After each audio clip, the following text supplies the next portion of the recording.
할렐루야. 오늘은 요한복음 2장 1절에서 12절 말씀 가운데 내 때가 아직 이르지 아니하였나이라는 제목을 가지고 함께 은혜를 나누겠습니다.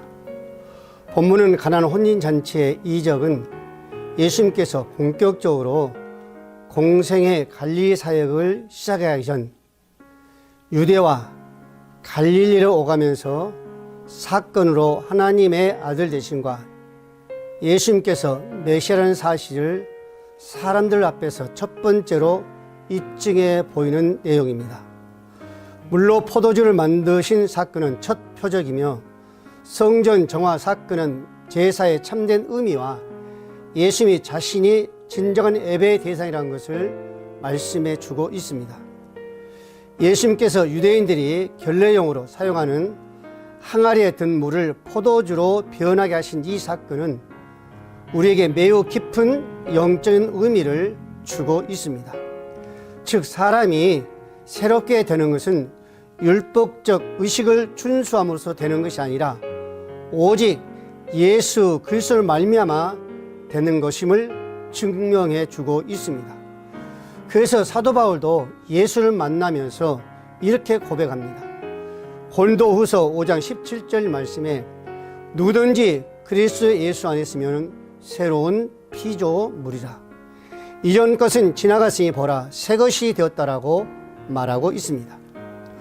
또한 가나 혼인잔치에서 이 표적은 신랑 대신 그리스도를 영접하는 신부된 성도들이 장차 천국 혼인잔치에서 누리게 될 구속의 은혜를 풍성함과 기쁨을 상징한다는 점에서도 의미가 크다고 할 수 있습니다. 그는 오늘 본문에서 우리에게 구체적인 교훈을 주고 있는데 첫 번째, 예수님께서 정말로 가나 혼인잔치의 초청함으로 기꺼이 응하셨다는 것입니다. 오늘 1절 2절 말씀에 사흘 되는 날에 갈릴리 가나에 혼인이 있어 예수의 어머니도 거기 계시고 예수와 그 제자들도 혼인의 청함을 받았더라고 말씀하고 있습니다. 오늘 저와 여러분도 이런 청함은 많이 있습니다. 친척의 어떤 혼인을 통해서 또는 지인들을 위해서 또한 회사의 동료를 통해서 이런 청함을 받을 때에 때로는 우리가 더 급한 일이 있을 때는 가지 않을 수도 있습니다. 그러나 우리 예수님은 누가 초대하든 간에 기꺼이 응하십니다.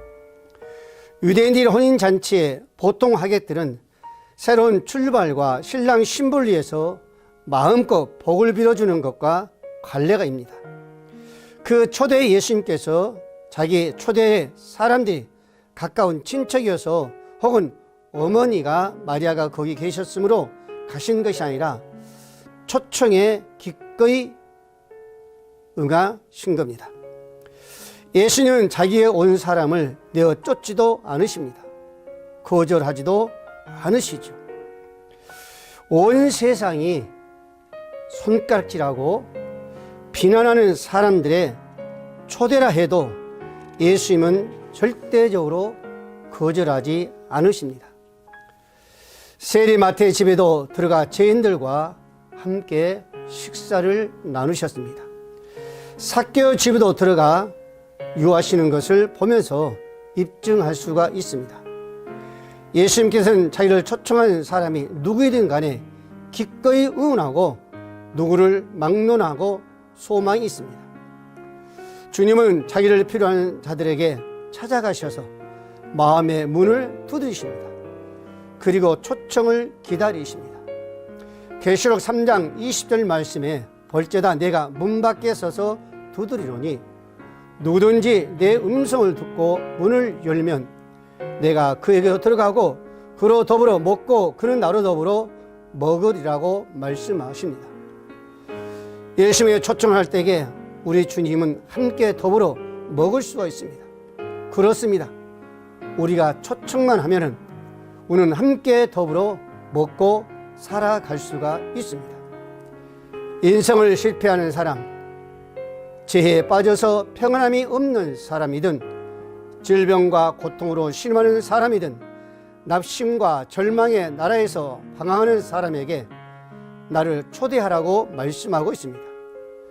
누구든지 예수를 믿는 것은 그분의 초대하는 것과 같습니다. 이렇게 예수를 자신의 인생 속에 초청하며 모셔드리는 그 사람에게는 놀라운 변화가 나타나게 되어 있습니다. 기적의 떡을 놀라운 축복의 역사가 나타납니다. 우리 인생이 바뀌게 있습니다. 세상에 줄 수도 없고 얻을 수도 없고 알지도 못하는 복이 넘치게 되면 물론이거니와 인생의 항해가 안전하게 되며 가치관을 비롯하여 생활 방식 전체가 새롭게 바뀌게 되는 것을 볼 수가 있습니다. 땅의 것을 집착하던 사람들이 보물을 하늘에 쌓으며 이의 것을 추구하게 될 수 있습니다. 여러분이 어떤 사람인가 중요한 문제가 아니라 예수님에 대한 여러분의 어떠한 태도가 중요하다는 것을 여러분 아셔야 될 줄로 믿습니다. 누구든지 예수님을 왕으로 모셔 초청드리면은 물이 변하여 포도주가 되듯이 여러분의 그 옛사람이 변하여 새 사람이 되고 저주가 변하여 축복이 되며 근심과 슬픔이 변하여 기쁨과 행복이 될 수 있습니다. 그 어떤 상황에서도 절대적으로 두려워하지 말고 무슨 문제를 있든 간에 예수님을 초청하여 큰 변화가 있기를 주의 이름으로 축복을 드립니다. 두 번째, 주님께 묻는 습관을 가지시기를 바랍니다. 여기서 우리는 다윗을 생각하지 않을 수가 없습니다. 다윗 왕은 이스라엘 백성들을 가르치고 이스라엘 백성들을 인도하며 지도하면서 어떤 문제든 간에 하나님께 꼭 물으신 것을 우리는 볼 수가 있습니다. 역대상 14장 9절 말씀에 보면은 블레셋 사람이 이미 이르러 르바의 골짜기에 침범하였는지라 다윗이 하나님께 물어 가로되 내가 블레셋 사람을 치려 올라가리까 주께서 저희를 내 손에 붙이겠나이까 여호와께서 이르시되 올라가라 내가 저희를 내 손에 붙이리라고 하나님은 다윗에게 말씀합니다. 사무엘하 5장 19절 말씀에도 다윗이 여호와께 물어 가로되 내가 블레셋 사람에게 올라가리까 여호와께서 저희를 내 손에 붙이리까 여호와께서 다윗에게 말씀하시되 올라가라 내가 단종코 블레셋 사람을 내 손에 붙이라 하신지라 다윗이 바알 브라심에 이르러 거기서 저희를 치고 가로되 여호와께서 물을 흩음같이 내 앞에서 대적을 흩으셨다라고 말하고 있습니다. 사랑하는 우리 모든 성도 여러분, 오늘 저와 여러분은 어떤 문제 속에 먼저 가는 것이 아니라 먼저 하나님 앞에 물으면서 하나님 인도하심 속에 갈 수 있어야 될 줄로 믿습니다. 오늘 본문 3절 말씀에도 포도주가 모자란지라 예수의 어머니가 예수에게 이르되 저에게 포도주가 없다니라고 말하고 있습니다. 어느 잔치집에 음식이 떨어진다는 것은 낭패가 아닐 수가 없습니다. 혼인잔치집에 포도주가 떨어진다는 것은 흥이 깨지며 혼수에 큰 욕을 들을 수밖에 없습니다. 혼인잔치에 포도주가 떨어졌다는 것은 세상 물질이 주는 쾌락 또는 기쁨에 분명한 한계가 있음을 우리에게 말씀해 주고 있습니다. 그렇습니다. 세상 것은 언제고 한계가 있습니다. 아무리 좋은 것도 아무리 행복도 한계가 우리에게 있다는 것을 말씀하고 있습니다. 그러나 우리 예수님은 한계가 아니라 무한대라는 것을 우리에게 말씀해 주고 있습니다. 그때 마리아는 예수님께 묻습니다. 어머니로서 마리아는 아들의 예수께 포도주가 떨어졌는데 이를 어떻게 하면 좋겠느냐고 말합니다. 마리아는 예수께 도움을 청하고 있습니다. 예수와 관련해 특별한 남다른 신뢰감을 가지고 있었음이 우리는 분명히 알 수가 있습니다. 그것은 우리 하나님은 완전하신 분이십니다. 창조주 하나님이십니다. 실수가 없으신 분이요 불가능이 없는 분이십니다. 반면에 우리 인간은 불완전한 인간입니다. 부족하고 실수도 많고 실패도 많습니다. 그러므로 때로는 정말로 낙심하고 좌절할 때도 많습니다. 그러므로 우리는 전능하신 하나님께 꼭 물어가는 것이 정로의 길로 갈 수 있는 길입니다. 성공의 길로 갈 수 있는 것입니다. 길을 모르는 사람에게 길을 묻는다면 그 사람이 아무리 사랑이 많고 인정이 많아 도와주고 싶은 생각이 간절해도 그 사람으로부터 얻을 수 있는 것은 아무것도 없습니다. 우리가 인생에서 만나는 문제를 푸는 것도 마찬가지입니다. 해답을 알고 있는 사람에게 물어야지 원하는 것을 얻을 수가 있습니다. 여러분들이 전혀 모르는 길을 갈 때에 내비에게 묻지 않습니까?